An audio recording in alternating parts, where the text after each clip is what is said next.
আসসালামু আলাইকুম। শামসুল ইসলাম আপনাদের সবাইকে সাদর আমন্ত্রণ জানাচ্ছি। আজকের এই ভিডিও আলোচনায় ম্যাকাওয়ে গুড মর্নিং হয়নি, হয়েছে bad morning, but this bad morning turn into a good evening for Bangladesh. Yes, 64 রানে গুটিয়ে যাওয়া বাংলাদেশ অস্ট্রেলিয়ারও 8টা উইকেট তুলে নিয়েছে প্রথম দিন শেষেই।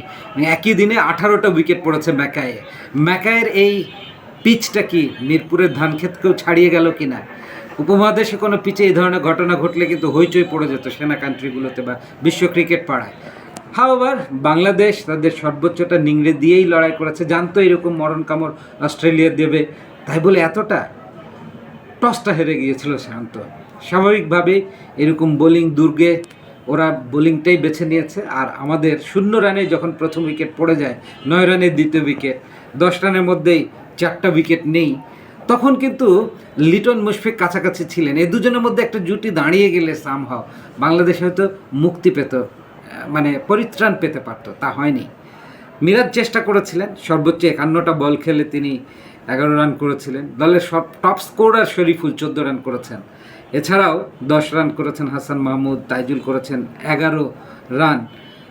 তবে মুশফিক তার 5 রান করতে গিয়ে 42টা বল খেলেছিলেন। টেস্ট ম্যাচেসটা দেখাবার চেষ্টা করছিলেন, অ্যাপ্লাই করছিলেন, কিন্তু কামিন্সের চমৎকার একটা লেংথ বলে বোল্ড হয়ে গেলেন। অবিশ্বাস্য, অভাবনীয়। এবং ফল অফ উইকেটস দেখেন 0, 9, 9, 10, 12, 21, 36, 38, 39 এবং শেষ জুটিতে 25 রান, 64 অল আউট, 34 ওভার খেলেছে বাংলাদেশ।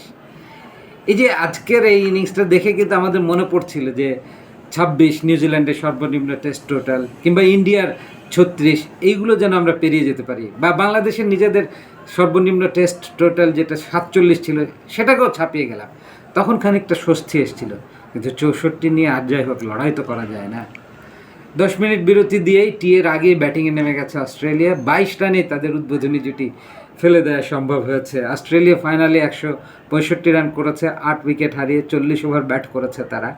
সারা দিনে 229 রান উঠেছে, 18টা উইকেট পড়েছে, আর মাত্র 74 ওভার খেলা হয়েছে। অস্ট্রেলিয়া 4-এর উপরে রান তুলছে। হেড 22 রান করেছিলেন, স্মিথ 42 রান।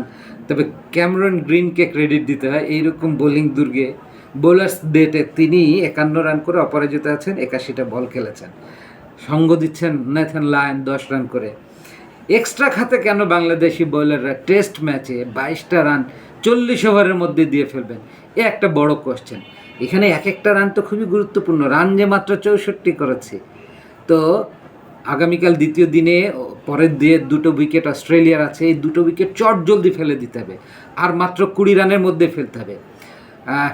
অস্ট্রেলিয়া চাইবে এই টোটালটাকে 200 পেরিয়ে 210 পিস করতে।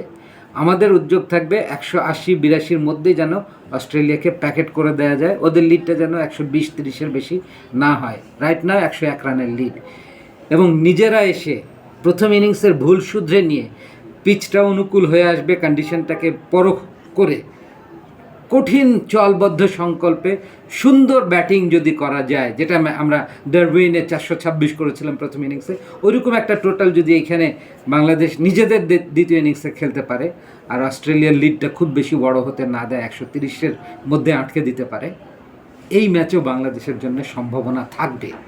ভালো লাগলে অবশ্যই শেয়ার করবেন। শুভকামনা টিম টাইগার্স।